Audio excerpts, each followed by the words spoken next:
ତିନୋଟି ବାଲି ଓ ମାଟି ଡମ୍ପର ଜବତ। 3 ଗିରଫ।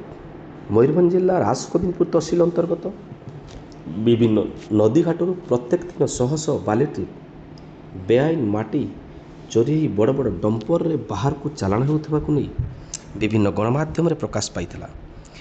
ତେବେ ଆଜି କୌଣସି ସୂତ୍ରରୁ ରାସଗୋବିନ୍ଦପୁର ଆଇଆଇସି ପଦ୍ମଲୋଚନ ପାଣିଗ୍ରାହୀ ଖବର ପାଇ ଡେଙ୍ଗାନାଳିଆ ଛକଠାରେ ବେଆଇନ ଭାବେ ଚୋରାବାଲି ଓ ମାଟି ବାହାରକୁ ଚାଲାଣ ହେଉଥିବା ବେଳେ ଚଢ଼ାଉ କରିଥିଲେ।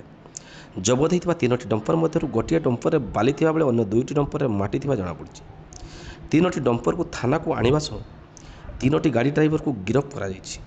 ଗିରଫ ଡ୍ରାଇଭରମାନେ ହେଲେ ବୈଶିଙ୍ଗା ଥାନା ଅନ୍ତର୍ଗତ ପୁରୁଣାପାଣି ଗ୍ରାମର ଉତ୍ତମ ସିଂ, ବସ୍ତା ଥାନା ଅନ୍ତର୍ଗତ ଦାଣ୍ଡି ଗ୍ରାମର ରତନ କୁମାର ସେଠୀ ଓ ଭୋଗରାଇ ଥାନା ଅନ୍ତର୍ଗତ କନ୍ୟାନଗରୀ ଗ୍ରାମର କୈଳାସ ପାତ୍ର, ଯାହାକୁ ନେଇ ରାସଗୋବିନ୍ଦପୁର ଥାନାରେ 267/26ରେ ମାମଲା ରୁଜୁ କରାଯାଇଛି।